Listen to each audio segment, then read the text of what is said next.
Dəftərlərimizə şuşu kız fasılın sürətləgən süs dizmələri yazığız əli. Yanğırlı yıllar tabula ol kez. Sarı kez, altın kez. Yaprakları büyük motor. Orada yesin gerisinde ama şimdi motor tege Зилейха Хафизова Казанның 11-нче татар гимназиясында татар теле һәм әдәбияты укытучысы. 29 ел балаларга туган тел өйрәтә, аның матурлыгын төшендерә. Битараф өйрәнү теләге булмаганнарын да кызыксындыру җаен эзли. Менә мәсәлән, халык авыз иҗат әсәрләрен өйрәнәбез бит. Һәр бала башлангычта менә үзем укыткан сыйныфларда, коллегаларым да шулай эшли. Кимендә 5 мәкаль, 5 табышмак, тиз әйткечләр, санамышлар, сынамышлар ул яттан белә, өйрәнә ул аны. Ул сүзнең тәрҗемәсен дә белә, мәгънәсен дә белә. Татар гимназиясе булса да, монда татар телен белмәгән балалар да килә. Англиядән күченеп кайтып, бер авыз сүз русча һәм татарча белмәгән кызга ул Тукай телен өйрәтә алган. Инглиз телендә татар теле белән охшаш авызлар бар икән, дия чагыштырып өйрәнде, менә телне чагыштырып. Әле алай гына да түгел, татар шигырьләрен инглиз теленә тәрҗемә итә, турыдан-туры менә тәрҗемә итә, ул рус теле аша түгел. Өйрәнү кыен, программасы авыр дип әйтүчеләргә моннан да яхшырак мисал юктыр. Бу бит әле телне өйрәнү сәгатьләре кимегән вакытта. Йөрәкне иң авырттырганы әдәбият. Атнага бер генә укытыла.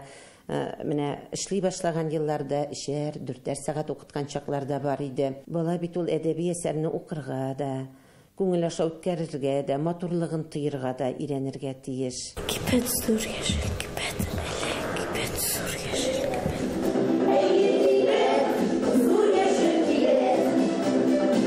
Монысы Казанның 114-нче мәктәбе. Телне бөтенләй белмәүчеләргә чит телне өйрәткән кебек яңа баштан башлыйсы. Җиңел үзләштерелсен өчен төрле проектларны кулланалар. Үз үсеш технологиясе буенча үзләренә билге куюда стимул бирә балаларга. Телефонда үскән буынның аны да файдага куллану җаен тапкан мөгаллим Ләйсән Шәрәфетдинова махсус кушымта аша тәрҗемә итеп рольләргә бүлеп мультфильм геройларын татарча сөйләтәләр. Бу куштарга бик ошый.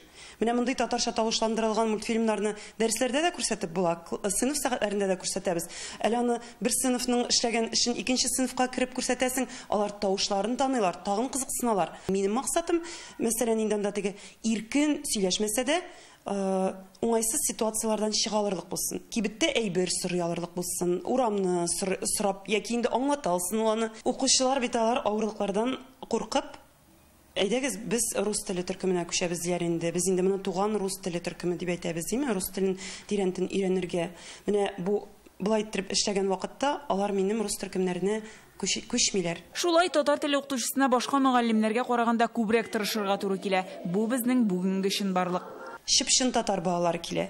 Әтиәниләре минем белән телефоннан бик матур итеп татарча сөйләшәләр, ләкин балада татар теле инде әзрәк. Күпкә әзрәк. Аларның бер яраткан сүзләре бар, шүт-шүт беләм дигән.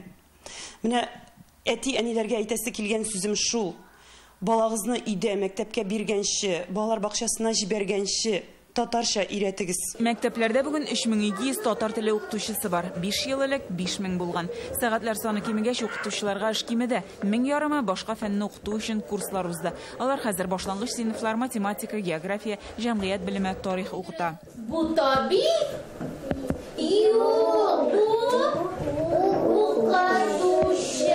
Айгөл Миңнуллина да мәктәпкәчә яшьтәгеләр белән эшләү башлангыч сыйныфлар укытучысы белгечлеген үзләштергән. Яшь мөгаллим мәктәпкә нәкъ шул елларда 5 ел элек килә дә. Дәресләр санының кимүе, классны төркемнәргә бүлү, татар телен гариза язып уку, ул татар мөгаллименең дә кадерен киметкән еллар. Бер класстагы сыйныфта 30-32 бала, шуның 15-е минем дәресемә килгән.